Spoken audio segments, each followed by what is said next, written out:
Section 1. You will hear a woman talking to a doctor at a clinic about a medical problem. First, you have some time to look at questions 1 to 4.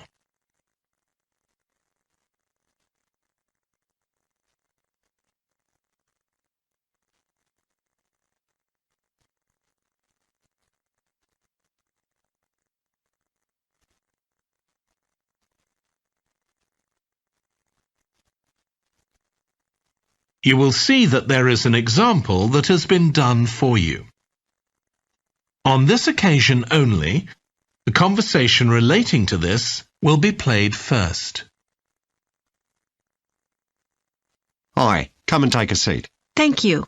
My name's Carl Rogers and I'm one of the doctors here at the Total Health Clinic. So I understand this is your first visit to the clinic. Yes, it is. Okay, well I hope you'll be very happy with the service you receive here. So if it's all right with you, I'll take a few details to help me give you the best possible service. Sure.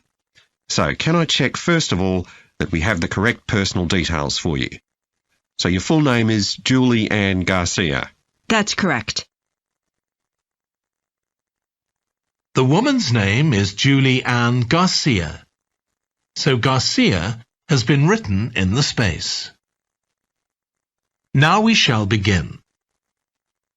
You should answer the questions as you listen because you will not hear the recording a second time. Listen carefully and answer questions 1 to 4. Hi, come and take a seat. Thank you. My name's Carl Rogers and I'm one of the doctors here at the Total Health Clinic. So I understand this is your first visit to the clinic. Yes, it is. Okay, well I hope you'll be very happy with the service you receive here. So if it's all right with you, I'll take a few details to help me give you the best possible service. Sure. So can I check first of all that we have the correct personal details for you? So your full name is Julie Ann Garcia. That's correct. Perfect. And can I have a contact phone number? It's 219-442-9785. Okay, and then can I just check that we have the correct date of birth? October 10th, 1992. Oh, I actually have 1991. I'll just correct that now. Right, so that's all good. Now I just need a few more personal details. Do you have an occupation, either full-time or part-time?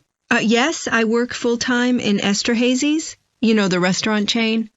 I started off as a waitress there a few years ago, and I'm a manager now. Oh, I know them. Yeah, they're down on 114th Street, aren't they? That's right.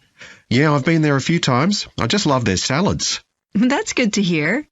Right, so one more thing I need to know before we talk about why you're here, Julie, and that's the name of your insurance company.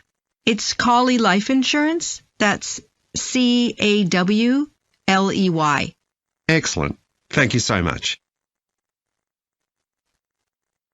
Before you hear the rest of the conversation, you have some time to look at questions 5 to 10.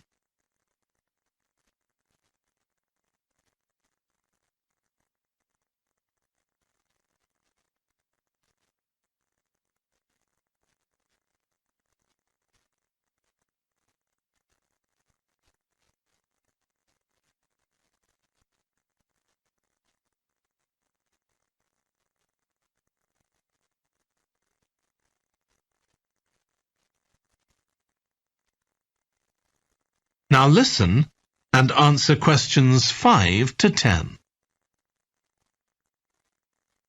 Now, Julie, let's look at how we can help you. So tell me a little about what brought you here today. Well, I've been getting a pain in my knee, the left one. Not very serious at first, but it's gotten worse, so I thought I ought to see someone about it. That's certainly the right decision. So how long have you been aware of this pain? Is it just a few days, or is it longer than that? Longer. It's been worse for the last couple of days, but it's 3 weeks since I first noticed it. It came on quite gradually, though, so I kind of ignored it at first. And have you taken any medication yourself or treated it in any way? Yeah, I've been taking medication to deal with the pain, Tylenol, and that works okay for a few hours, but I don't like to keep taking it. Okay. And what about heat treatment? Have you tried applying heat at all? No, but I have been using ice on it for the last few days. And does that seem to help the pain at all? A little, yes. Good. Now, you look as if you're quite fit normally. I am, yes. So do you do any sport on a regular basis? Yes, I play a lot of tennis. I belong to a club, so I go there a lot. I'm quite competitive, so I enjoy that side of it as well as the exercise, but I haven't gone since this started. Sure. And do you do any other types of exercise? Yeah, I sometimes do a little swimming, but usually just when I'm on vacation. But normally I go running a few times a week, maybe 3 or 4 times. So your legs are getting quite a pounding, but you haven't had any problems up to now? No, not with my legs. I did have an accident last year when I slipped and hurt my shoulder, but that's better now. Excellent. And do you have any allergies? No, none that I'm aware of. And do you take any medication on a regular basis? Well, I take vitamins, but that's all. I'm generally very healthy. Okay. Well, let's have a closer look and see what might be causing this problem. If you can just get up. That is the end of section 1. You now have half a minute to check your answers.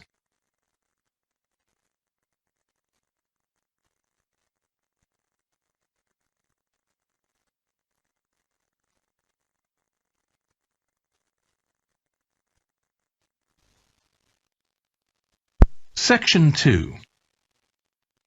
You will hear a guide talking to a group of tourists who are about to visit an English castle.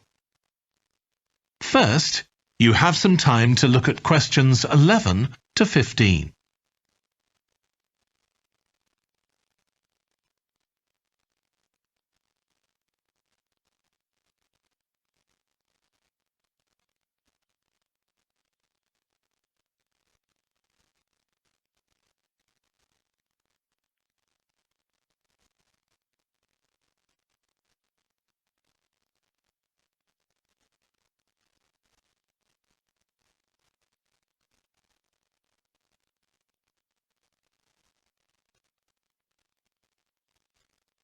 Now listen carefully and answer questions 11 to 15.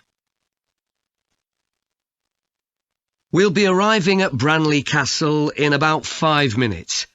But before we get there, I'll give you a little information about the castle and what our visit will include.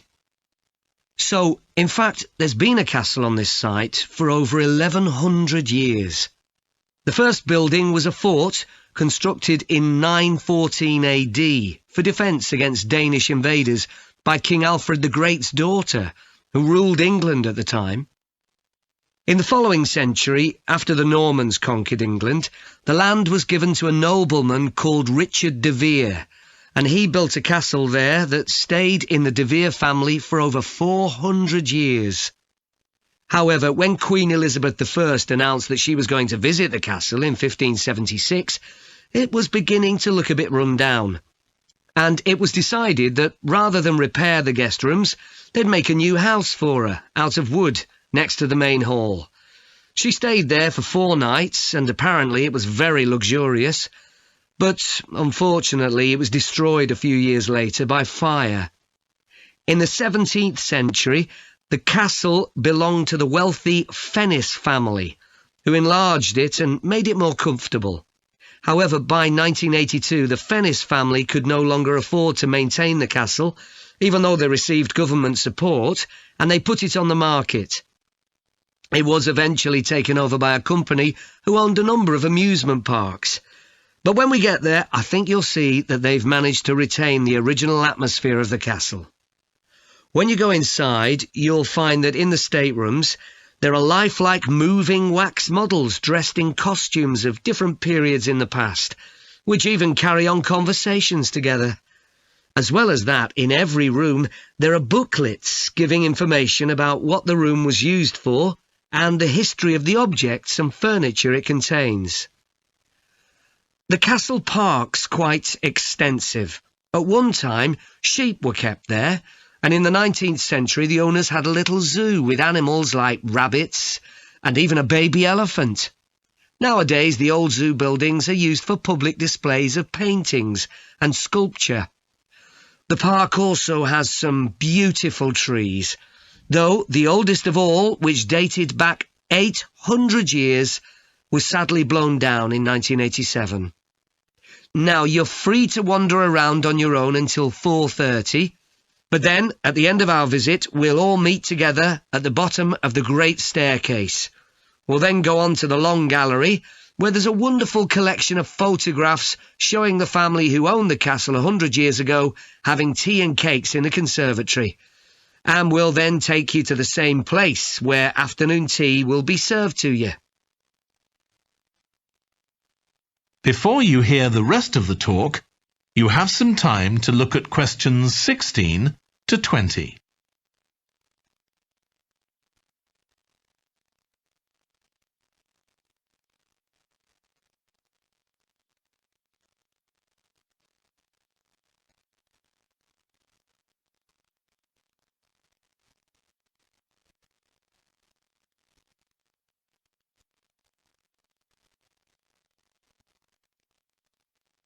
Now listen and answer questions 16 to 20. Now, if you can take a look at your plans, you'll see Branley Castle has 4 towers joined together by a high wall, with the river on 2 sides. Don't miss seeing the Great Hall. That's near the river in the main tower, the biggest one, which was extended and redesigned in the 18th century. If you want to get a good view of the whole castle, you can walk around the walls. The starting point's quite near the main entrance. Walk straight down the path until you get to the south gate, and it's just there. Don't go on to the north gate. There's no way up from there. There'll shortly be a show in which you can see archers displaying their skill with a bow and arrow. The quickest way to get there is to take the first left after the main entrance and follow the path past the bridge. Then you'll see it in front of you at the end. If you like animals, there's also a display of hunting birds, falcons and eagles and so on. If you go from the main entrance in the direction of the south gate, but turn right before you get there instead of going through it, you'll see it on your right, past the first tower. At 3 p.m, there's a short performance of traditional dancing on the outdoor stage. That's right at the other side of the castle from the entrance and over the bridge. It's about 10 minutes walk or so. And finally, the shop. It's actually inside one of the towers, but the way in is from the outside. Just take the first left after the main entrance, go down the path and take the first right. It's got some lovely gifts and souvenirs. Right, so we're just arriving. That is the end of section 2. You now have half a minute to check your answers.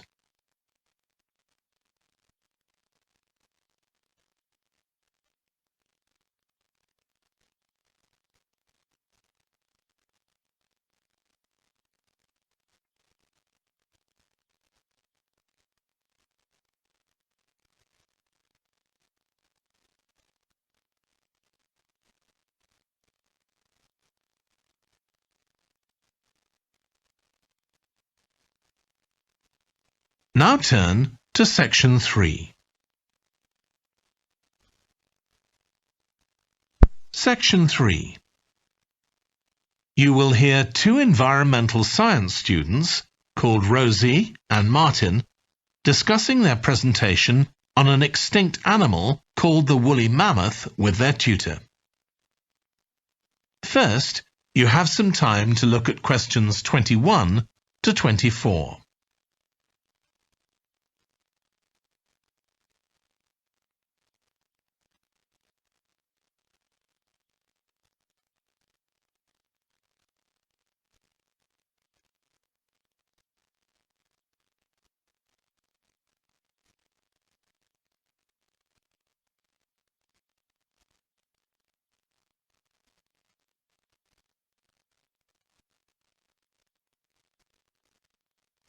Now listen carefully and answer questions 21 to 24.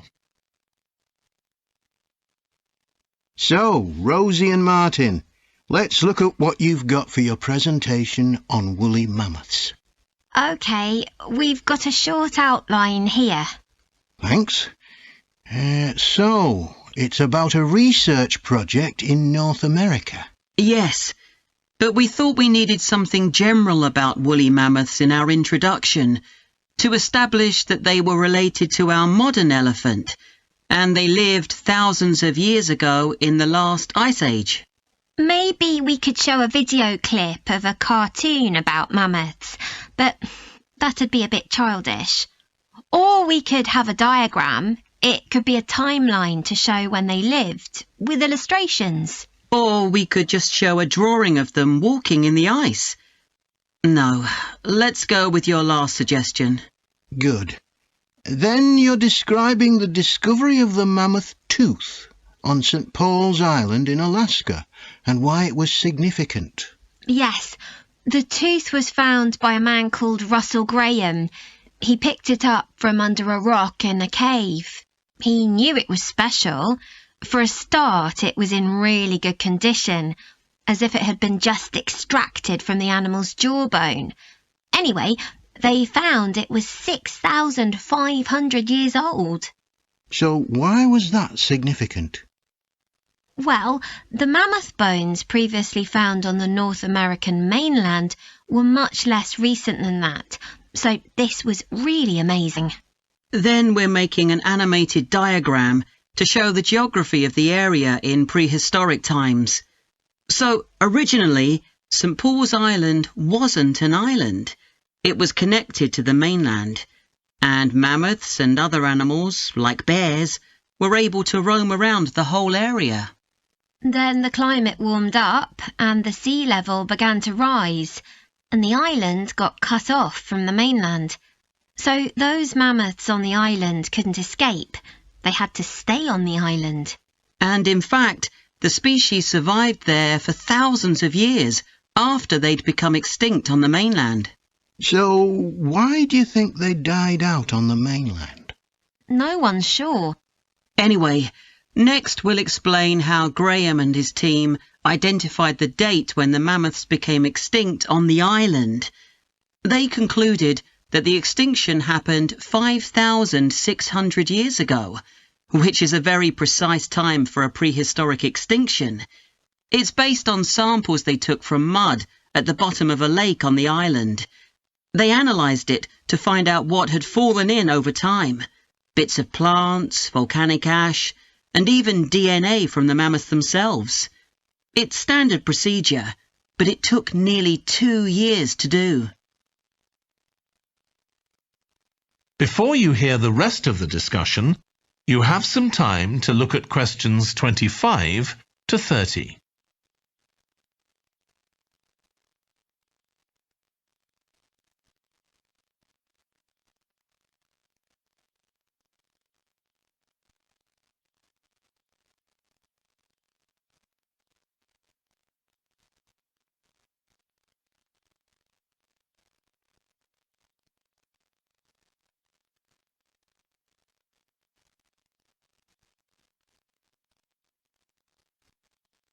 Now listen and answer questions 25 to 30. So why don't you quickly go through the main sections of your presentation and discuss what actions needed for each part? OK. So for the introduction, we're using a visual. So once we've prepared that, we're done. I'm not sure. I think we need to write down all the ideas we want to include here, not just rely on memory. How we begin the presentation is so important. You're right. The discovery of the mammoth tooth is probably the most dramatic part, but we don't have that much information, only what we got from the online article. I thought maybe we could get in touch with the researcher who led the team and ask him to tell us a bit more. Great idea. What about the section with the initial questions asked by the researchers? We've got a lot on that, but we need to make it interesting. We could ask the audience to suggest some questions about it, and then see how many of them we can answer. I don't think it would take too long. Yes, that would add a bit of variety. Then the section on further research carried out on the island, analysing the mud in the lake. I wonder if we've actually got too much information here. Should we cut some? I don't think so, but it's all a bit muddled at present. Yes, maybe it would be better if it followed a chronological pattern. I think so. The findings and possible explanations section is just about ready, but we need to practice it so we're sure it won't overrun. I think it should be okay, but yes, let's make sure. In the last section, relevance to the present day, you've got some good ideas, but this is where you need to move away from the ideas of others and give your own viewpoint. Okay, we'll think about that. Now, shall we show you some of the... That is the end of section 3. You now have half a minute to check your answers.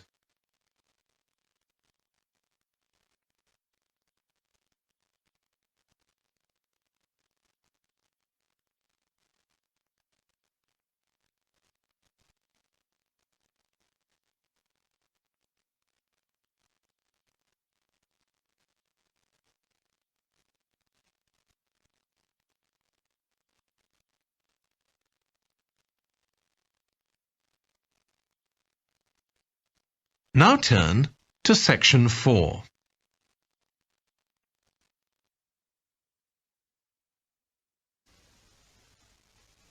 Section 4. You will hear a lecture about the history of weather forecasting. First, you have some time to look at questions 31 to 40.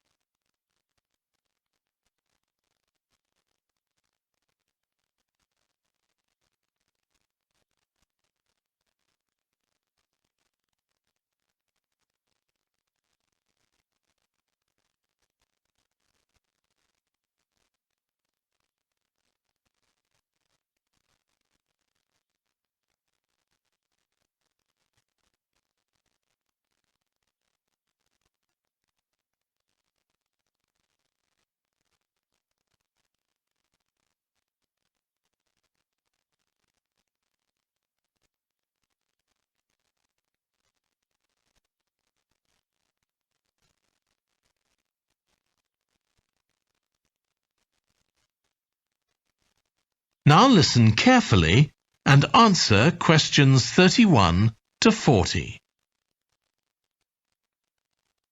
In this series of lectures about the history of weather forecasting, I'll start by examining its early history.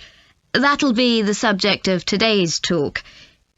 Okay, so we'll start by going back thousands of years. Most ancient cultures had weather gods, and weather catastrophes, such as floods, played an important role in many creation myths. Generally, weather was attributed to the whims of the gods, as the wide range of weather gods in various cultures shows. For instance, there's the Egyptian sun god Ra, and Thor, the Norse god of thunder and lightning. Many ancient civilizations developed rites such as dances in order to make the weather gods look kindly on them. But the weather was of daily importance. Observing the skies and drawing the correct conclusions from these observations was really important. In fact, their survival depended on it. It isn't known when people first started to observe the skies, but at around 650 BC, the Babylonians produced the first short-range weather forecasts, based on their observations of clouds and other phenomena. The Chinese also recognized weather patterns, and by 300 BC, astronomers had developed a calendar which divided the year into 24 festivals, each associated with a different weather phenomenon. The ancient Greeks were the first to develop a more scientific approach to explaining the weather. The work of the philosopher and scientist Aristotle in the 4th century BC is especially noteworthy, as his ideas held sway for nearly 2,000 years. In 340 BC, he wrote a book in which he attempted to account for the formation of rain, clouds, wind, and storms.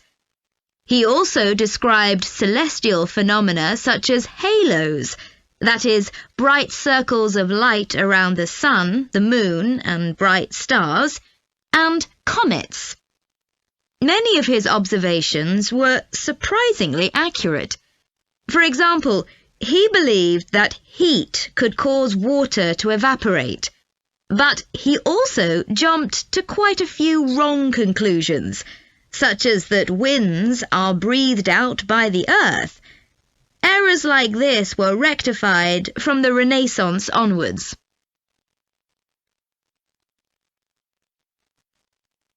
For nearly 2,000 years, Aristotle's work was accepted as the chief authority on weather theory.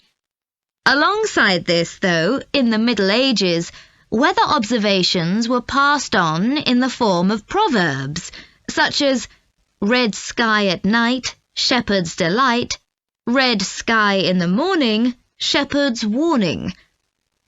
Many of these are based on very good observations and are accurate, as contemporary meteorologists have discovered. For centuries, any attempt to forecast the weather could only be based on personal observations. But in the 15th century, scientists began to see the need for instruments. Until then, the only ones available were weather vanes to determine the wind direction and early versions of rain gauges. One of the first, invented in the 15th century, was a hygrometer, which measured humidity. This was one of many inventions that contributed to the development of weather forecasting. In 1592, the Italian scientist and inventor Galileo developed the world's first thermometer. His student Torricelli later invented the barometer, which allowed people to measure atmospheric pressure. In 1648, the French philosopher Pascal proved that pressure decreases with altitude. This discovery was verified by English astronomer Halley in 1686, and Halley was also the first person to map trade winds. This increasing ability to measure factors related to weather helped scientists to understand the atmosphere and its processes better, and they started collecting weather observation data systematically. In the 18th century, the scientist and politician Benjamin Franklin carried out work on electricity and lightning in particular, but he was also very interested in weather and studied it throughout most of his life. It was Franklin who discovered that storms generally travel from west to east. In addition to new meteorological instruments, other developments contributed to our understanding of the atmosphere. People in different locations began to keep records, and in the mid-19th century, the invention of the telegraph made it possible for these records to be collated. This led, by the end of the 19th century, to the first weather services. It was not until the early 20th century that mathematics and physics became part of meteorology, and we'll continue from that point next week. That is the end of section 4.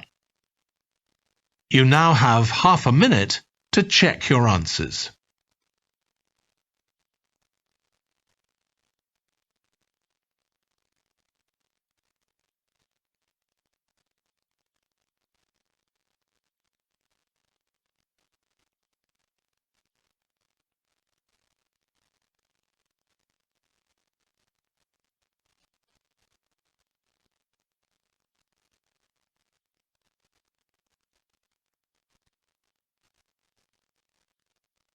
That is the end of the listening test. In the IELTS test, you would now have 10 minutes to transfer your answers to the answer sheet.